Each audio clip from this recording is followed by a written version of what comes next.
ഇല്ലടോ, ഞാൻ മറ്റേ ലാലേട്ടൻ്റെ മുന്നിൽ പ്രണവ് അവൻ്റെ പടത്തിനൊന്നാ രാംദാസിലെ ആ പടം കാണാൻ ചെന്നപ്പോൾ നല്ല തിരക്കുള്ള ദിവസമായിരുന്നു. ഫ്രണ്ട് റോയിലാണ് സീറ്റ് കിട്ടിയത്. അതൊരു അഡൽസ് ഓൺലി പടം അവർ ഓൾറെഡി പോസ്റ്റർ ഒട്ടിച്ച് വെച്ചിട്ടുണ്ട്. പക്ഷേ 5 വയസ്സിന് താഴെയുള്ള കൊച്ചുങ്ങളെയും കൊണ്ട് ഈ പടത്തിന് കയറിയവരുണ്ട്.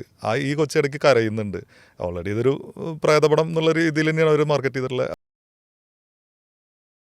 തിയേറ്ററിൽ പോകുന്ന ആൾക്കാർ തന്നെ വളരെയധികം ഏകാഗ്രത ഇല്ലാത്ത ആളുകൾ. അതായത് OTTയിൽ സിനിമ കാണുമ്പോഴൊരു സ്വഭാവം എന്ന് പറഞ്ഞു കഴിഞ്ഞാൽ ഭയങ്കര മൾട്ടി ടാസ്കന്മാരാണ്. നമ്മളിവിടെ പച്ചക്കറി എറിയുന്ന വീട്ടമ്മ പണ്ട് സീരിയൽ, ഒരു സൈഡിൽ കൂടെ സീരിയൽ കാണുന്നു, ഒരു സൈഡിൽ നമ്മളിവിടെ കുക്ക് ചെയ്യുന്നു, ഒരു സൈഡിൽ അത് ചെയ്യുന്നു. OTT ഇത് സിനിമ ഓണാക്കിയിട്ടിട്ട് പലവിധ പരിപാടികൾ ചെയ്യുന്നു.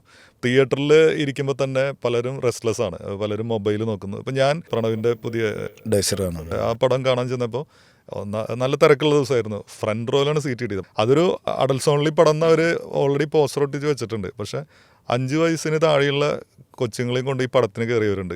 ഈ കൊച്ചിടയ്ക്ക് കരയുന്നുണ്ട്. ഓൾറെഡി ഇതൊരു പ്രേതപടം എന്നുള്ള രീതിയിൽ തന്നെയാണ് അവർ മാർക്കറ്റ് ചെയ്തിട്ടുള്ളത്. പക്ഷേ നല്ല ചുവന്ന വട്ടം വരച്ചിട്ട് ഒരു അത്യാവശ്യം ബ്ലഡ് ഷെഡൊക്കെയുള്ള പരിപാടികളൊക്കെയാണ് പോസ്റ്റർ കണ്ടാൽ തന്നെ അറിയാം. എന്നിട്ട് നമ്മുടെ ഫാമിലി ആ ഓഡിയൻസ് തിയേറ്ററിലേക്ക് വരുന്നത് ചെറിയ പിള്ളേരെയും കൊണ്ടാണ്. ഇനി അതിൻ്റെ അപ്പുറത്താണെങ്കിൽ എൻ്റെ തൊട്ടപ്പുറത്ത് ഇരിക്കുന്ന 2 പേര് ഈ പടം തുടങ്ങി അവസാനിക്കുന്നവരെ കള്ളു കുടിച്ചുകൊണ്ടിരിക്കുന്നുണ്ട്. ഇവരിത് സിപ്പ് ചെയ്ത് അടിക്കുന്നുണ്ട്, കഴിക്കുന്നുണ്ട്. പടത്തിൻ്റെ ഫസ്റ്റ് സീൻ തൊട്ട് കമൻ്റ് അടിക്കുന്നുണ്ട്.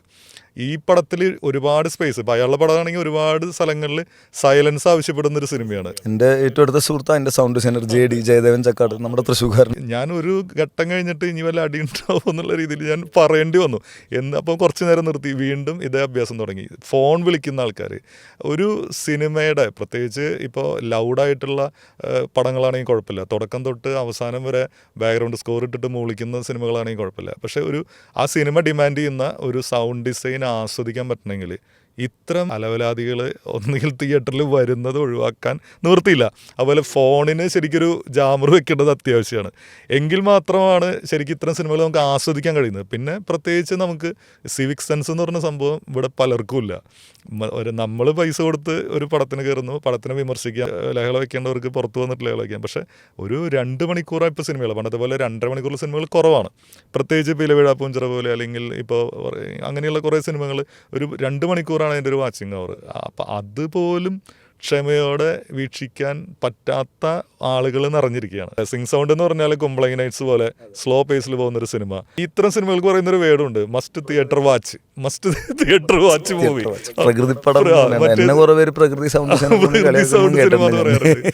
അപ്പോൾ ഈ ഒരു ഡിഫറൻസിനെ, അല്ലെങ്കിൽ ഇത്തരം ഒരു ആസ്വാദനത്തെ എങ്ങനെയാണ് അത് ഞാൻ ചോദിക്കുന്നത്? ഒരു സിംഗ് സൗണ്ട് റെക്കോർഡ്സ് എന്ന രീതിയിൽ മാത്രമല്ല, എനിക്ക് അജയനെ വർഷങ്ങളായിട്ട് അറിയാം. നാടകരംഗത്ത് ഒരുപാട് വർക്ക് ചെയ്തിട്ടുള്ള ആളാണ്. പലതരത്തിലുള്ള നാടകങ്ങൾ കണ്ടിട്ടുള്ള ആളാണ്. ഒരു ആക്ടർ കൂടിയാണ്. ഇപ്പോൾ കുറച്ച് നാളായിട്ട് ആക്ടിങ്ങിൽ ഇല്ലാന്നേ ഉള്ളൂ. പേരിന് ഇടയ്ക്ക് അജയനെ കാണുമ്പോൾ സന്തോഷമുണ്ട്. ഞാനിപ്പോൾ പുതിയ ഉർവശിയുടെ സിനിമ ആശയിൽ ഞാൻ അഭിനയിക്കുന്നുണ്ട്. അപ്പോൾ ഒരു ആക്ടർ എന്നുള്ള രീതിയിൽ ഈ ഒരു ആസ്വാദനത്തിൻ്റെ ഈ 2 തലങ്ങൾ, സിനിമ കാണുന്ന, തിയേറ്ററിൽ പെരുമാറുന്ന രീതികൾ, ഇതിനൊക്കെ എങ്ങനെയാണ് ഒരു ആർട്ടിസ്റ്റ് എന്നുള്ള രീതിയിൽ നോക്കി കാണുന്നത്? എൻ്റെ പാർട്ട്ണർ പാർവതി ഇപ്പോൾ ഒരു സ്കൂൾ ടീച്ചറാണ്, PhD ചെയ്തുകൊണ്ടിരിക്കുന്നുണ്ട്. ഞങ്ങൾ ഒരുമിച്ച് സിനിമ കാണാൻ പോലും വളരെ കുറവാണ്. കാരണം ഞങ്ങൾ 2 പേരും 2 സ്ഥലത്താണ് വർക്ക് ചെയ്തുകൊണ്ടിരിക്കുന്നത്. പക്ഷെ ഇപ്പോൾ കാണാൻ പോവുകയാണെന്ന് വെച്ച് കഴിഞ്ഞാലും പാറു ആദ്യമേ പറയും, എഴുതി ഒപ്പിട്ട് വാങ്ങിക്കുന്ന പോലെ വായ ടേപ്പിട്ട് ഒട്ടിച്ചിട്ട് കയറുകയാണെങ്കിൽ കയറിയാൽ മതി, അവിടെ കയറി പ്രതികരിക്കാൻ നിൽക്കരുത് എന്ന് പറയും. ഞാനിപ്പോൾ സിനിമ കാണാൻ പോകുന്നത് വളരെ ചൂസ് ചെയ്ത തിയേറ്ററുകളിൽ മാത്രമേ ഞാൻ സിനിമ കാണാൻ പോകാറുള്ളൂ. അല്ലെങ്കിൽ ഞാൻ അടി ഉണ്ടാക്കുന്നത് എനിക്ക് ഉറപ്പാണ്. എനിക്കത് സഹിക്കാൻ പറ്റില്ല. എന്ന് വെച്ച് കഴിഞ്ഞാൽ BP കൂടും. എനിക്ക് ആ സമയത്ത് ഞാൻ പല പ്രശ്നങ്ങളും ഉണ്ടാക്കിയിട്ടുണ്ട്. പ്രത്യേകിച്ചും അത് കൂടുതൽ ഉണ്ടാക്കിയിട്ടുള്ള തൃശ്ശൂരാണ് എനിക്ക് തോന്നുന്നത്.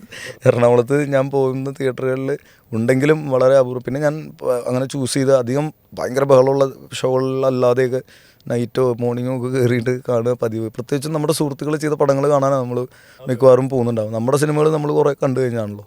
ഇപ്പോൾ ഇത് തന്നെ ഞാൻ കണ്ടിട്ടില്ല, ഡേയ്സിൽ എനിക്ക് കാണണം. പക്ഷേ എനിക്ക് കറക്റ്റ് തിയേറ്ററിൽ ടിക്കറ്റ് കിട്ടിയിട്ടില്ല. ഭയങ്കര തിരക്കായതുകൊണ്ട് എനിക്ക് അറ്റ്മോസിൽ കാണണം, നല്ല തിയേറ്ററിൽ കാണണം. JDയുടെ വർക്കാണ് ഒക്കെ നമ്മുടെ സുഹൃത്തുക്കൾ അതിൻ്റെ സൗണ്ട് ചെയ്തിട്ടുള്ളത്. അപ്പോൾ ഇങ്ങനത്തെ നമുക്ക് അതിനൊരു സൊല്യൂഷൻ ഇല്ല. കാരണം മൊബൈൽ ഫോൺ ജാമർ വെച്ച് വെക്കാനായിട്ട് പറ്റില്ല. കാരണം അതൊരു മനുഷ്യാവകാശ ലംഘനമാണ്. ഇപ്പോൾ ഒരാൾ ആസ്പത്രിയിൽ കിടന്നിട്ട് ഇവർക്കൊരു ഫോൺ വന്നു കഴിഞ്ഞ് കഴിഞ്ഞാൽ, പക്ഷേ ഇതൊരു കോമൺ സെൻസിൻ്റെ എന്ന് പറഞ്ഞൊരു പ്രശ്നമാണ്. ഇതിപ്പോൾ നമുക്ക് എന്താ പറയുക, ഒരു ആശുപത്രിയുടെ ICUവിൻ്റെ മുമ്പിലിരുന്ന് നിങ്ങളൊരു സിഗരറ്റ് കത്തിക്കുമോ? എത്ര വലിയ ചെയിൻ സ്മോക്കറായാലും അത് ചെയ്യില്ലല്ലോ. താഴത്ത് പോയി അറ്റ്ലീസ്റ്റ് പാർക്കിങ്ങിൽ പോയിട്ടല്ലേ വലിക്കുള്ളൂ. അതൊരു ബുദ്ധിയല്ലേ? അത് ആളുകൾ കാണിക്കുന്നില്ലെങ്കിൽ നമ്മൾ എന്ത് ചെയ്യും? വലിയൊരു പ്രശ്നമാണ്, വലിയ പ്രശ്നമാണ്. ഞാനിപ്പോൾ ഓരോരുത്തരും സിനിമയ്ക്ക് വരുമ്പോഴേ അത് അവരുടെ അവകാശം പോലെയാണ്. അതായത് ഇപ്പൊ കോള് വരുന്നു, സൈലന്റ് ഇന്റർവെല്ലിന് മുമ്പ് തിരിച്ചു വിളിക്കാം, എടാ ഞാൻ പടത്തിന് കയറിക്കാൻ തിരിച്ചു വിളിക്കാം, അത് പറയാന്നുള്ള ഒരു മിനിമം മര്യാദയാണ്. അതിന് പകരം ഓളിട്ട് സംസാരിക്കുകയാണ് ഇവർ ഈ കോൾ എടുക്കുന്നത്. ഞാനിപ്പോഴും ചോദിക്കാറുണ്ട് ഈ അടി ഉണ്ടാക്കുമ്പോൾ ഈ കോൾ എടുക്കുന്നതൊക്കെ ആരാ? ഈ കേരളം ഭരിച്ചുകൊണ്ടിരിക്കുന്ന ആരെങ്കിലോ അല്ലെങ്കിൽ മറ്റേ പോലീസ് സ്റ്റേഷൻ്റെ കമ്മീഷണറോ അങ്ങനത്തെ ആൾക്കാരാണെങ്കിൽ അവർ പിന്നെ ഈ പരിപാടിക്ക് വരരുത്. അവർ വേറെ സമയം കണ്ടെത്തിയിട്ട് അതിന് സ്പെഷ്യലായിട്ട് പോകാന്നുള്ളൂ. ഇത്രയും തിരക്കുള്ള ആൾക്കാരാണോ ഇതിൻ്റെ അകത്ത് കയറി വന്നിട്ട് ഈ ഫോണിൽ സംസാരിക്കുന്നതൊക്കെ കേട്ടാൽ ഭയങ്കര ചിരിയും വരും. ഈ സിനിമയെക്കുറിച്ച് തന്നെയാണ് പറയുന്നുണ്ടാവുക. ഇല്ലടോ ഞാൻ മറ്റേ ലാലേട്ടൻ്റെ മുന്നിൽ പ്രണവ് അവൻ്റെ പടത്തിനൊന്നാ രാംദാസിലെ ഇതവന് ഇത് കഴിഞ്ഞിട്ടായാലും പറയാമല്ലോ. അതുമാത്രല്ല, ഈ മദ്യപിക്കുക എന്നുള്ളത് അയാളുടെ സ്വാതന്ത്ര്യമാണെങ്കിൽ അയാളെ സഹിക്കേണ്ട ആവശ്യം അപ്പുറത്തിരിക്കുന്ന ആൾക്കില്ല. ഇപ്പോൾ മൾട്ടിപ്ലക്സ് പോലെയുള്ള വലിയ തിയേറ്ററുകളിലൊക്കെ ഇത് കൃത്യമായിട്ട് ചെക്ക് ചെയ്തിട്ട് കുപ്പി കയറ്റില്ല. സാധാരണ ഒരു തിയേറ്ററിൽ ഇപ്പോൾ നമ്മൾ രാഗം പോലെ രാംദാസ് പോലെ ഉള്ള തിയേറ്ററിൽ തൃശ്ശൂർ പടത്തിന് കയറുമ്പോൾ ഭയങ്കര പ്രശ്നമാണ്. കാരണം ഇവരത് കൊണ്ട് കയറുന്നു, അവിടെ ഇരുന്ന് പലതരത്തിലുള്ള പ്രശ്നമുണ്ടല്ലോ. ഒന്ന് ആളുകൾ സിനിമയ്ക്ക് വരുന്നത് തന്നെ വളരെ കുറവായിക്കൊണ്ടിരിക്കുന്ന ഒരു കാലം കൂടിയല്ലേ. അതായത് എല്ലാ സിനിമയും ഹിറ്റാവുന്നില്ല. ഇപ്പം തിയേറ്ററുകാരെ സംബന്ധിച്ച് വരുന്നവരെ പറഞ്ഞയക്കാന്ന് പറയുന്നൊരു കാര്യം അവർ ആലോചിക്കില്ലല്ലോ. പാരലാണ് ഈ ചെറിയ കുട്ടികളെയും കൊണ്ട് സിനിമയ്ക്ക് വരുന്നത്. ചെറിയ കുട്ടി അത് വലിയൊരു പ്രശ്നം. ഒരു സിനിമയ്ക്ക് കയറി, ഞാൻ രാഗത്തിലൊരു സിനിമയ്ക്ക് മുമ്പ് കയറിയപ്പോൾ മഹാവീര്യർ എന്നുള്ള സിനിമ കയറിയാണ്. വളരെ വ്യത്യസ്തമായൊരു സിനിമയായിരുന്നു. ഞാനത് ആസ്വദിച്ച് കൊണ്ടുപോവാണ്. അത്യാവശ്യം സൈലൻസ്. ഈ കൊച്ചു ബാക്കിലിരുന്ന് കരഞ്ഞോണ്ടിരിക്കുക. നമുക്കിപ്പോൾ അവരെ ട്രീറ്റ് ചെയ്യണ പോലെ ഇവരെ ട്രീറ്റ് ചെയ്യാൻ പറ്റും. അപ്പോൾ നമ്മൾ ഇവരോടൊന്നും മിണ്ടാൻ പറ്റുമോ? അപ്പോൾ നമ്മളത് സഹിക്കുക. അപ്പോൾ ഈ എ സർട്ടിഫിക്കറ്റ് ഇത്രയും കൃത്യമായിട്ട് പറഞ്ഞ പടത്തിന് വരെ എന്താ പറയുക, പണി എ സർട്ടിഫിക്കറ്റ് ഉള്ള സിനിമയാണ്. ഈ പണിയുടെ തിയേറ്റർ വിസിറ്റിന് ഞാൻ പോയിട്ടുണ്ട്. കേരളം മൊത്തം പോയി, കേരളത്തിന് പുറത്ത് ദുബായിലും പോയി. എന്നുവെച്ചാൽ ആ ഒരാഴ്ച എന്തായാലും നമ്മൾ ആഘോഷിക്കാൻ തീരുമാനിച്ചു. എങ്ങനെയുണ്ട് റെസ്പോൺസ് എന്ന് കാണണ്ട. അപ്പോൾ എനിക്ക് രണ്ട് ഭാഗ്യം ഉണ്ടായി. അതുകൊണ്ട് ഒന്ന്, കേരളത്തിലെ പല പല തിയേറ്ററുകളിൽ പോയിട്ട് സൗണ്ട് കേൾക്കാൻ പറ്റി പ്രൊജക്ഷനും. അപ്പോൾ ചിലത് നമ്മുടെ ഹൃദയം തകരും. നമ്മുടെ മിക്സൊന്നും അല്ല കേൾക്കുന്നത്. ചിലയിടത്ത് എത്തുമ്പോൾ നമ്മൾ ഭയങ്കര ഹാപ്പി ആവും. ഓ നൈസ്. അങ്ങനത്തെ രണ്ട് അനുഭവം ഉണ്ട്. പക്ഷെ എന്നെ ഞെട്ടിച്ചൊരു കാര്യം, മിക്കവാറും എല്ലാ സ്ഥലത്തും, അതായത് ദുബായിലൊന്നും കണ്ടിട്ടില്ല, അല്ലാതെ കേരളത്തിൽ പല സ്ഥലത്തും പടം ഹിറ്റായിരുന്നുകൊണ്ട് ചെറിയ കുട്ടികളെ എല്ലാവരും കൊണ്ടുവന്നിട്ടുണ്ട്. ഞാൻ ഇവിടെ എറണാകുളത്തുള്ള ചില തിയേറ്ററിലൊക്കെ സെക്കൻഡ് ഷോ ഭയങ്കര തിരക്കുമായിട്ട് പോകുമ്പോൾ ഈ കുഞ്ഞുങ്ങളാണ് അതിൻ്റെ അകത്തിരിക്കും. ഞാൻ എൻ്റെ മോളെ ഇതുവരെ പണി കാണിച്ചിട്ടില്ല. അവൾ 3-ാം ക്ലാസ്സിലാണ് പഠിക്കുന്നത്. അവളിപ്പോൾ അത് കാണാനുള്ള പ്രായമായിട്ടില്ല എന്നുള്ളതുകൊണ്ടാണ്. അത് വയലൻസ് ഉള്ള സിനിമയാണ്. അത് പറയുന്നുണ്ട്. ആ സിനിമയുടെ ട്രെയിലർ കണ്ടാൽ നിങ്ങൾക്ക് അറിയാം അതിൽ വയലൻസ് ഉണ്ടെന്നുള്ളത്. അതിൽ റേപ്പ് ഉണ്ട്, അതിൽ മർഡർ ഉണ്ട്. ഒരിക്കലും എൻ്റെ മോൾ അങ്ങനെ ഒരു സിനിമ കാണണമെന്ന് ഞാൻ ആഗ്രഹിക്കില്ല. എന്ന് വെച്ചാൽ അങ്ങനെ റേപ്പ് മർഡറുള്ള സിനിമ ഉണ്ടാവാൻ പാടില്ല എന്നല്ലല്ലോ നമ്മൾ പറഞ്ഞത്. കുട്ടികൾക്ക് അത് കാണാനുള്ള വയസ്സായിട്ടില്ലല്ലോ. അത് അവരുടെ ഇതൊന്നുമല്ല. നമുക്കുണ്ടാകുന്ന ശല്യത്തിനേക്കാളും കൂടുതൽ തിയേറ്ററിൽ കുട്ടി ഇരുന്ന് കറിയുമ്പോൾ നമുക്കുണ്ടാകുന്ന ശല്യത്തിനേക്കാളും കൂടുതൽ ഈ കുട്ടിയുടെ മനസ്സിൽ ഇതെങ്ങനെയാണ് സ്വാധീനിക്കാൻ പോകുന്നത് എന്നുള്ളത്. ഇപ്പം എൻ്റെ ഒരു ഓർമ്മ, ഞാൻ ഈ കാര്യം പറയുമ്പോൾ ഞാൻ പറയാറുള്ളതാണ്. ഇപ്പം നമ്മളെ സംബന്ധിച്ച് നമ്മൾ സ്വാർത്ഥികളായിട്ട് ആലോചിക്കുകയാണെങ്കിൽ നമ്മുടെ സിനിമയ്ക്ക് 4 ടിക്കറ്റ് കൂടുതൽ കിട്ടുന്നത് നല്ലതല്ലേ, ഉണ്ടായിരിക്കാം എന്നല്ലേ വിചാരിക്കുള്ളൂ. പക്ഷെ നമ്മൾ അതിനെ കാണുന്നത്, ഞാൻ ചെറുപ്പത്തിൽ പഠിക്കുമ്പോൾ എനിക്കങ്ങനെ സ്ഥിരം തിയേറ്ററിൽ പോയി സിനിമ കാണാനുള്ളൊരു സാഹചര്യം ഒന്നും ഉണ്ടായിരുന്നില്ല. എൻ്റെ അച്ഛനും അമ്മയൊന്നും അങ്ങനെ നിരന്തരമായിട്ട് സിനിമയ്ക്ക് പോയിരുന്നൊരു വീടൊന്നുമല്ല. അടുത്ത വീട്ടിലെ ചേട്ടന്മാരും എൻ്റെ വല്യമ്മയുടെ മോനൊക്കെയാണ് എന്നെ പലപ്പോഴും തിയേറ്ററിലൊക്കെ കൊണ്ടുപോകുന്നത്. അന്ന് സ്കൂളിൽ സിനിമ കാണിക്കുന്ന ഒരു പരിപാടി ഉണ്ടല്ലോ, ചെറിയ ടിക്കറ്റൊക്കെ വെച്ചിട്ട് 10 രൂപ ടിക്കറ്റ് 5 രൂപ ടിക്കറ്റൊക്കെ വെച്ചിട്ട് ഒരു പ്രൊജക്ടർ കൊണ്ടുവന്നു. നമ്മുടെ പൂനം റഹീമിക്കയുടെ പ്രൊജക്ടറൊക്കെയാണ് സാധാരണ വരാറ്. അന്ന് ഗിരീശ മാഷ്, ഞാൻ പഠിച്ചിരുന്ന പൊറനാട്ടൂർ സ്കൂളിൽ, എനിക്ക് തോന്നുന്നു ഞാൻ 5-ലോ 6-ലാണ്ട് പഠിക്കുമ്പോഴാണ് പാഥേര പാഞ്ചാലി ആദ്യമായിട്ട് കാണുന്നത്. അപ്പോൾ ചേട്ടൻ ആലോചിച്ച് നോക്കും, ബംഗാളിയിലുള്ളൊരു പടം, ബ്ലാക്ക് ആൻഡ് വൈറ്റ്, ഒരു അക്ഷരം മനസ്സിലാവാണ്ട് ഇത്രയും പിള്ളേര് ഇന്ന് കണ്ടുകൊണ്ടിരിക്കുക. നമുക്ക് മനസ്സിലായിട്ടുണ്ടോ എന്ന് ചോദിച്ചാൽ കഥ അവിടെ ഇല്ല, എല്ലാവർക്കും മനസ്സിലായിട്ടുണ്ട്. ഇപ്പോൾ പാഥേര പാഞ്ചാലി കണ്ടിട്ടുള്ള എല്ലാവർക്കും അറിയാം അത് കഥ മനസ്സിലാവാൻ ബുദ്ധിമുട്ടുള്ളൊരു സിനിമയല്ല എന്നുള്ളത്. പക്ഷേ ഡയലോഗുകളുടെ പലതിൻ്റെ അർത്ഥം നമുക്ക് മനസ്സിലായിട്ടില്ല, ഒന്നും ആയിട്ടില്ല. പക്ഷെ ഇത് കഴിഞ്ഞിട്ട് പോകുമ്പോൾ ഈ പിഷിമുത്തച്ചി മരിച്ചു എന്നൊക്കെ പറയുന്ന സമയത്ത് കരഞ്ഞത് എനിക്കിപ്പോഴും ഓർമ്മയുണ്ട്. എനിക്ക് എൻ്റെ അച്ഛമ്മയെ കാണണമെന്നുണ്ട്, ഞാൻ ഓടിപ്പോയി വീട്ടിലേക്ക്. ആ സിനിമ ഞാൻ പിന്നീട് പല സ്ഥലങ്ങളിൽ കണ്ടിട്ടുണ്ട്. ഞാൻ പൂനെ ഫിലിം ഇൻസ്റ്റിറ്റ്യൂട്ടിലൊക്കെ ഒരു 10 തവണയെങ്കിലും ആ സിനിമ കണ്ടിട്ടുണ്ടാവും, വലിയ സ്ക്രീനിലിരുന്നിട്ട്. എനിക്ക് ഒരുപാട് ഇഷ്ടമുള്ള സിനിമയാണ്. പക്ഷെ അന്ന് കണ്ട ആ ഇമേജ് എൻ്റെ മൈൻഡിൽ നിന്ന് ഇപ്പോഴും പോയിട്ടില്ല. ഞാൻ 5-ാം ക്ലാസ്സിൽ കണ്ട ആ ഇമേജ് ഉണ്ടല്ലോ, അതായത് എനിക്കിപ്പോഴും ഓർമ്മയുണ്ട്. അതിൽ ആ നടനെ കാണുമ്പോൾ എനിക്ക് അച്ഛനെ ഓർമ്മ വരുമായിരുന്നു. അതിലെ അമ്മൂമ്മയെ കാണുമ്പോൾ എനിക്ക് എൻ്റെ അച്ഛമ്മേനെ ഓർമ്മ വരും. അതിലെ അപ്പൂനെയും ദുർഗനെയും കാണുമ്പോൾ എനിക്ക് എന്നെ എൻ്റെ ചേച്ചീനെയൊക്കെ ഓർമ്മ വരും എന്ന് പറഞ്ഞാൽ മനുഷ്യരെ അങ്ങനെ ഇമോഷണലി എന്നെ ഭയങ്കരമായിട്ട് അറ്റാക്ക് ചെയ്ത പടമാണത് ആ ചെറിയ പ്രായത്തിൽ. അങ്ങനെ കണ്ടിട്ടുള്ള പല സിനിമകളും നമ്മൾ അത് മാത്രമല്ല, ഈ കുട്ടികൾ കാണുമ്പോൾ കുട്ടികൾ കാണുന്ന കാഴ്ചകളുടെ എണ്ണം വളരെ കുറവാണ്. പ്രത്യേകിച്ച് ആ കാലത്ത് കൂടുതലും അത് നമുക്ക് കാണാൻ വേറെ അവസരങ്ങളില്ല.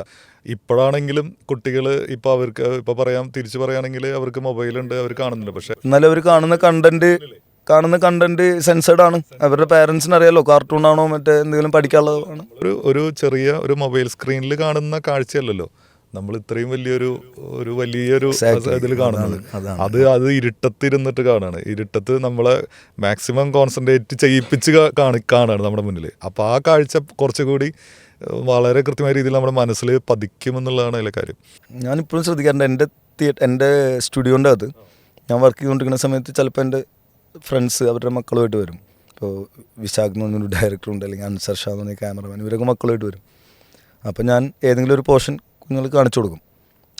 അവർക്ക് സൗണ്ടൊക്കെ അറ്റ്മോസ്ഫിയറിലൊക്കെ സൗണ്ടൊക്കെ കേൾക്കാൻ ഭയങ്കര ഇഷ്ടമാണല്ലോ വലിയ സ്ക്രീനൊക്കെ. അപ്പോൾ നമ്മളങ്ങനെ പ്രശ്നമില്ലാത്ത ഏതെങ്കിലും മഴയോ ഇതൊക്കെ ഉള്ള അവർക്ക് കാണാൻ രസമുള്ള അങ്ങനത്തെ എന്തെങ്കിലും സീനുകളാണ് വെച്ച് കൊടുക്കുക. പക്ഷെ എനിക്കിപ്പോഴും അറിയാം അന്നൊക്കെ ഈ ഇലവിഴ പൂഞ്ചിറയിലെ ഒരു സീനൊക്കെ കുഞ്ഞുങ്ങളെ കാണിച്ചിട്ടുണ്ട് ഞാൻ. അതായത് മറ്റേ പ്രശ്നങ്ങളൊന്നും ഇല്ലാത്ത സീനൊക്കെയാണ് കാണിക്കുക. അതുപോലെ വൈറസ് ഡിസൈൻ ഹോസ്പിറ്റലിൽ ഒരു സീൻ കാണിക്കുന്നു. ഈ കുട്ടികൾ ഈ സിനിമ കണ്ടാലും ഇല്ലെങ്കിലും ഇവർ വലുതായതിനു ശേഷം ഇവർക്ക് ആ കാഴ്ച ഇവർക്ക് ഓർമ്മയുണ്ട്. ഇവരെപ്പോഴും നമ്മളെ കാണുമ്പോൾ ഇങ്ങനെ പറഞ്ഞുകൊണ്ടിരിക്കും, അജയ് മാമൻ അന്ന് മഴ കേൾപ്പിച്ചെന്നല്ലേ, എന്ത് മഴയായിരുന്നു, അതവർ മറക്കില്ല. അത് നമുക്ക് ഉറപ്പാണ്. ഞാൻ 2ാം ക്ലാസ് തൊട്ട് നാടകം കളിക്കുന്ന ഒരു ആ കുട്ടികളുടെ മനസ്സെനിക്ക് നന്നായിട്ട് അറിയാം. അപ്പോൾ അത് ഭയങ്കര റോങ് ആണ്, നമ്മൾ ചെയ്യാൻ പാടില്ല. അഡൽട്ട്സ് ഓൺലി സിനിമകളിൽ നിന്ന് അവർ തന്നെ സിനിമക്കാർ തന്നെ പറഞ്ഞിട്ടുള്ള സിനിമകൾ കുട്ടികളെ കാണിക്കരുത്. പിന്നെ ഈ ഒരു സംസ്കാരം ഉണ്ടല്ലോ. അപ്പോൾ എനിക്ക് ഓർമ്മയുണ്ട് പണ്ട് നാടകം കളിച്ചിരുന്ന സമയത്ത് ഈ പ്രോബ്ലം ഉണ്ടാവാറുണ്ട്. അപ്പോൾ നാടകത്തിൻ്റെ സമയത്ത് ഗണേശേട്ടൻ്റെയൊക്കെ മെയിൻ പ്രശ്നം തന്നെ ഇതായിരുന്നു. ആദ്യമേ ഈ മൊബൈൽ ഫോൺ വന്ന കാലത്ത് ഞങ്ങൾ നാടകം കളിച്ചു പോകുന്ന സമയത്ത് മൊബൈൽ ഫോൺ ഇല്ലല്ലോ. നമ്മൾ കോളേജിൽ പഠിക്കുന്ന സമയത്തല്ലേ അല്ല ഞാൻ സ്കൂളിൽ പഠിക്കുമ്പോൾ അതും നമ്മുടെ പ്രദേശത്തില്ല. കോളേജിൽ വരുമ്പോഴാണ് ആദ്യമായിട്ട് പിള്ളേർ റിമ്മും മറ്റേ ടാറ്റ ഡോകോം ഒക്കെ ഇറങ്ങിയ സമയം. പക്ഷെ അന്ന് ഈ അക്കാദമിയിൽ നാട്യഗൃഹത്തിലൊക്കെ നാടകം വരുന്ന സമയത്ത് ആൾക്കാരുടെ ഫോണുകൾ അടിക്കാൻ തുടങ്ങി. അപ്പോൾ സ്ട്രിക്ട്ലി പല നാടകങ്ങൾക്കും ഫോൺ പുറത്തിടിപ്പിച്ച് ട്രേ വെക്കുന്ന പരിപാടി ഉണ്ടായിരുന്നു. അല്ലെങ്കിൽ ഫോൺ ഇത് എന്നാലും ആരുടെയെങ്കിലുമൊക്കെ അടിക്കും. അത് കഴിഞ്ഞ് നാടകം കഴിഞ്ഞ് വന്ന സംവിധാനം എന്ന് പറയുമ്പോൾ വളരെ മോശമായി പോയി. ആൾക്കാരുടെ പേരൊക്കെ വിളിച്ച് പറയുന്നത് അങ്ങനെ. ഇപ്പം എനിക്ക് തോന്നുന്നില്ല ആരും നാടകം കാണാൻ പോകുന്ന ഒരു മൊബൈൽ ഓണാക്കി വെച്ചിട്ട് പോകുന്നു. ഈ ആളുകൾക്കത് മനസ്സിലായിട്ടുണ്ട്. അത് മൊബൈൽ എന്ന് പറയുന്നത് എവിടെയൊക്കെ ഓണാക്കാം, എവിടെയൊക്കെ ചെയ്യാൻ പാടില്ല എന്നുള്ളത്. സിനിമാ തിയേറ്റർ ആൾക്കാരുടെ വിചാരം എന്ന് പറയുന്നത് സിനിമാ തിയേറ്ററിൽ എന്തും ചെയ്യാറുള്ളൂ. സിനിമ കാണാനല്ലോ പോയത്, അല്ലാണ്ട് ഞാൻ കോടതിയിലൊന്നും അല്ലായിരുന്നു എന്നാണ് ചോദിക്കുന്നത്. ഞാൻ കോടതിയേക്കാളും സൈലൻസ് ആവശ്യമുള്ള സ്ഥലമാണ് ശരിക്കും സിനിമാ തിയേറ്റർ അല്ലേ.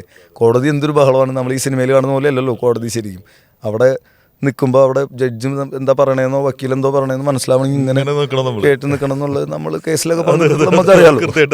അവിടെ പോയി എല്ലാവരും മിണ്ടാണ്ടിരിക്കും. കാരണം ഫോൺ അടിച്ച് കഴിഞ്ഞാൽ 1000 രൂപ പിഴ തരും. ചിലപ്പോൾ ജഡ്ജി വൈകുന്നേരം 5 മണി വരെ അവിടെ നിൽക്കാൻ പറയും. ഇവിടെ എന്തും ചെയ്യാമല്ലോ സിനിമാ തിയേറ്ററിൽ.